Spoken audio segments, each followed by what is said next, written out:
Oh, this is the game that I've gone the longest since last playing. Ooh, wow.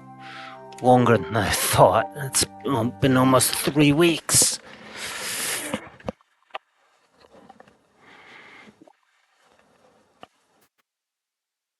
Most of the items on my nightstand before my fingers find the clock. I see now that the fuck it roll can have its downsides. There's nothing for it, though. I have a day of classes and a night with Katja, so up I must get.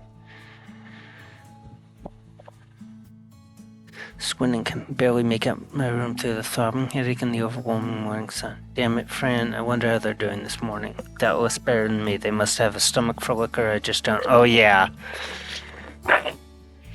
Forgot about that.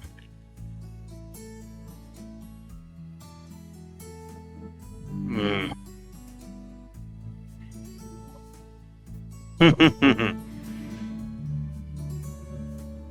Quick afternoon nap, make it through the day. I can handle being miserable through classes, but I have to be at my best for Katja tonight. That's non-negotiable. Walking at the murmurs of the other students, I sneak my way through the corridors. A few teachers pass by and I give them wide berth. Technically, I don't think I can get in trouble for being hungover, but I'm playing it safe.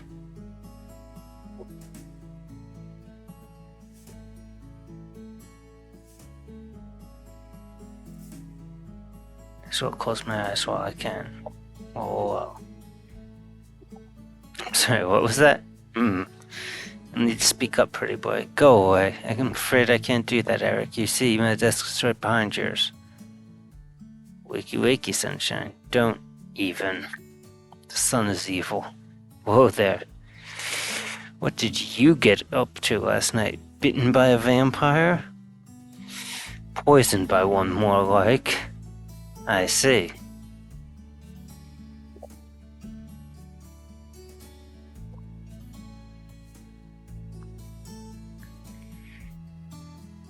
Handsome fellow. I expect very easy on the eyes, less so on the liver.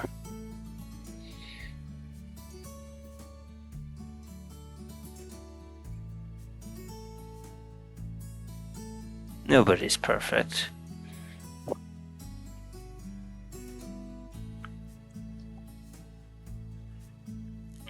I suppose not. A different flask. Of course, they have multiple flasks.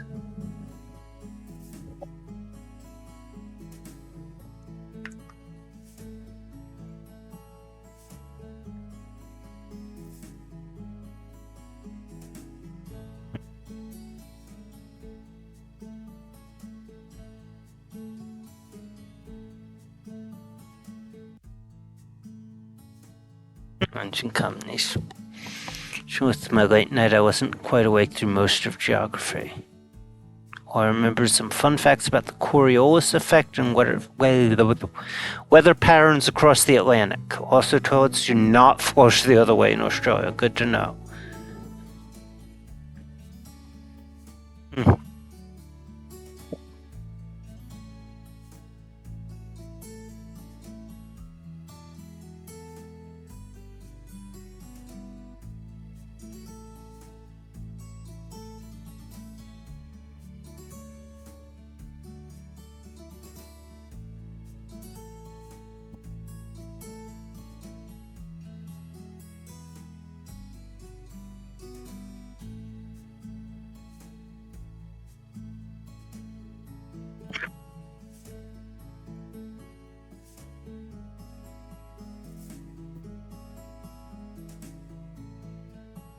Excited to see Katja singing. That's most of what's on my mind right now.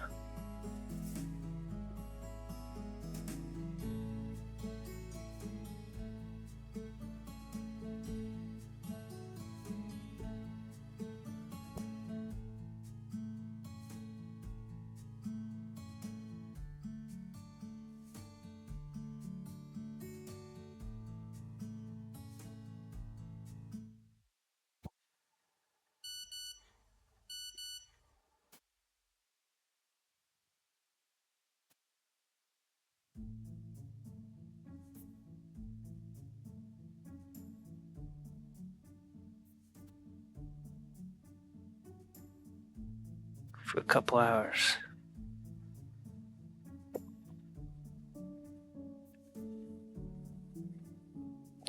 It's only gone once my hand.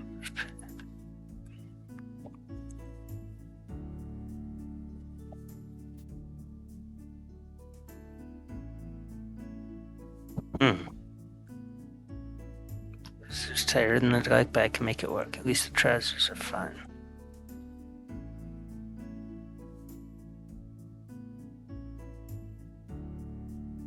Usually quiet for a Friday night. I suppose everyone is either at the opening ceremony or staying away from it entirely.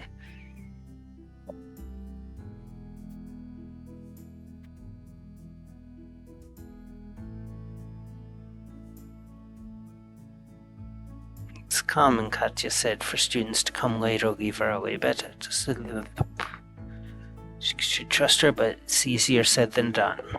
I might have to go to the friend instead. Fuck. Oh, I'm sorry. No, that's my bad. Oh, okay. Just turn sleeve I squeezed through the open doorway. Everyone is too busy watching Father Max to notice my entry, and I take a second to scan the pews.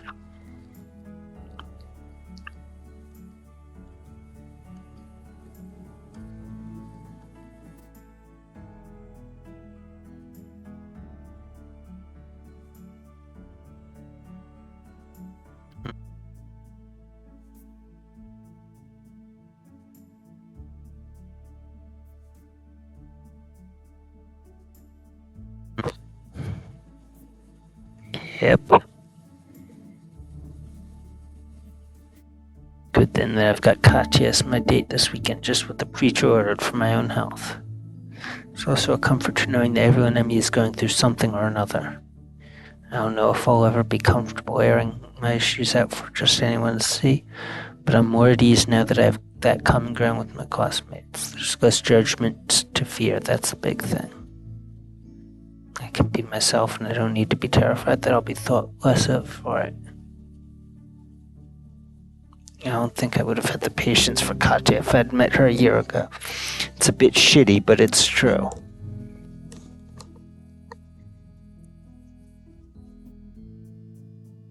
Limp in the panic attacks I get.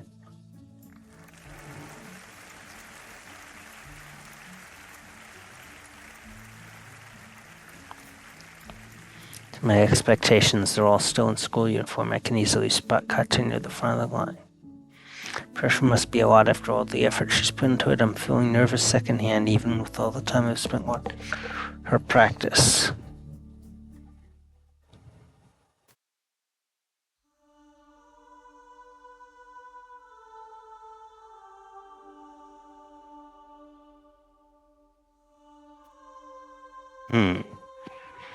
That much more grandiose. I start to get goosebumps from the sensation. Like the individual voices of the choir, I feel a small part of a greater whole. I remember feeling this way in my early childhood on those infrequent occasions that we'd go to church. There was a particular awe I reserved for those days, when the significance of what we were doing would hit me, even if I didn't understand the meaning itself. I still couldn't tell you why, but I knew then that I was part of something important. Now, a decade later, I feel the same in this chapel.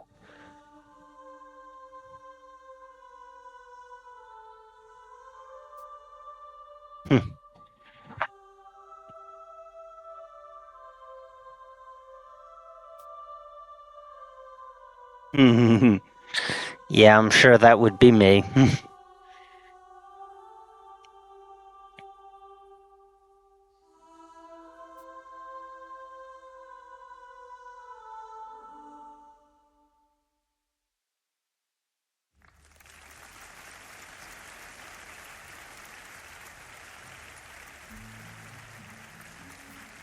Talented choir.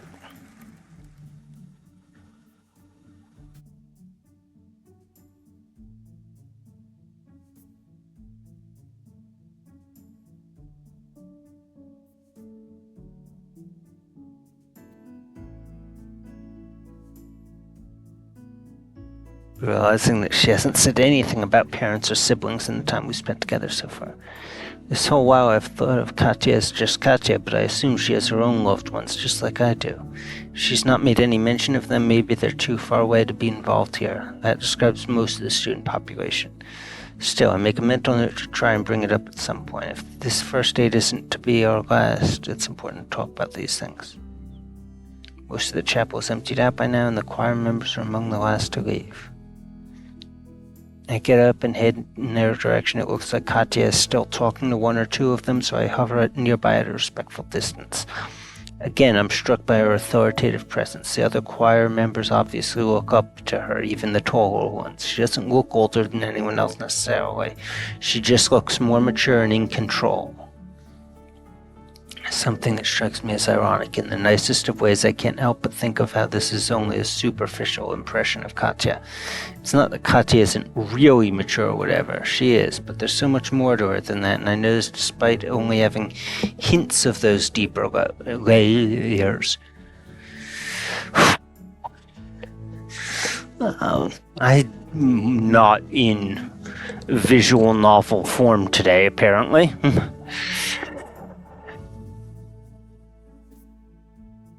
The remaining choir member says goodbye to Katja, and once again it's just us in the chapel. Hello, Eric. Hey.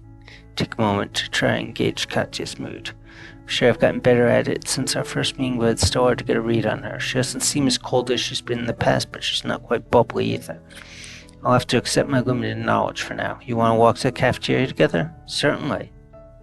I loved your performance, by the way. Thank you. How are you feeling? A bit relieved. However many times you do that, it doesn't get any less nerve-wracking. I'm sure. Are you, uncomfortable in front of big audiences? I wouldn't say that. There's just a greater pressure to perform. That makes sense. Indeed. Yeah, very small talk.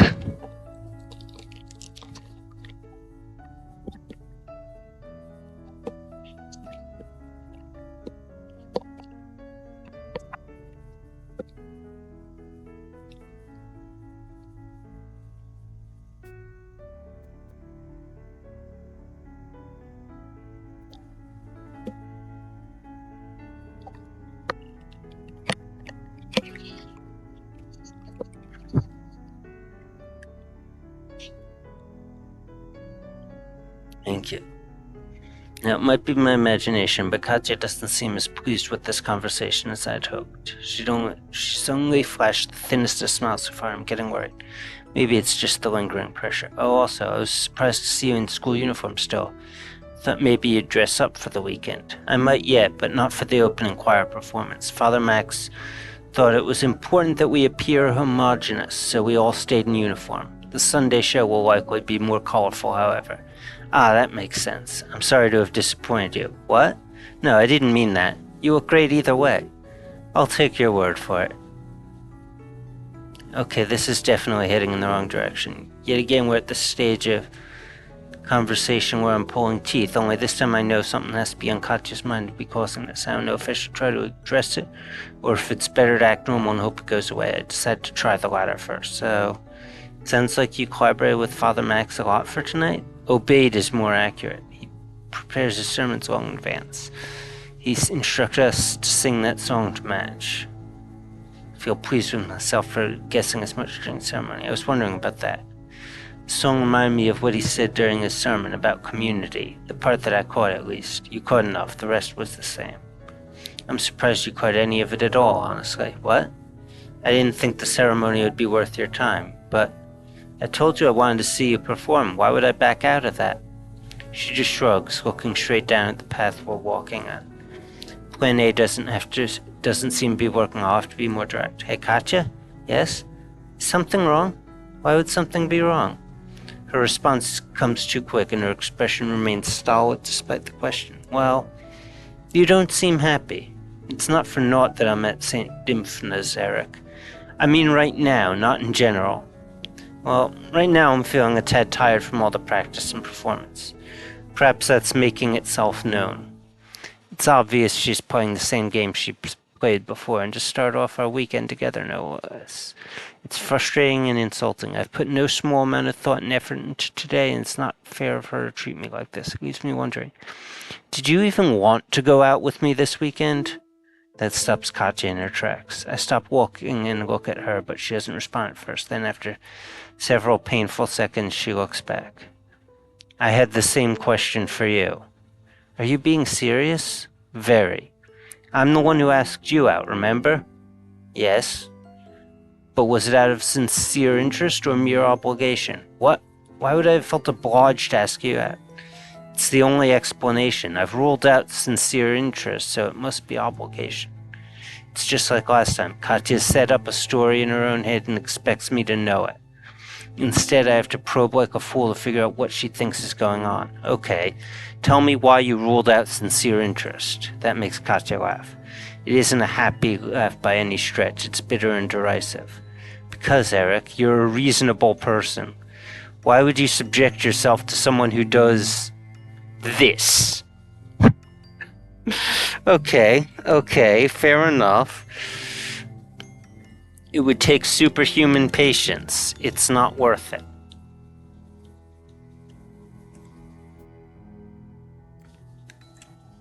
That's how I know I'm a pity date at best. Hi. Do you remember Henrietta from the choir? You met at lunch your first week. The name rings a distant bell. I think so. Well, her dorm room happens to face the forest, and she happens to be a light sleeper. Well, shit. Oh. Yeah. She said you looked a bit nervous, glancing around hoping you wouldn't be seen.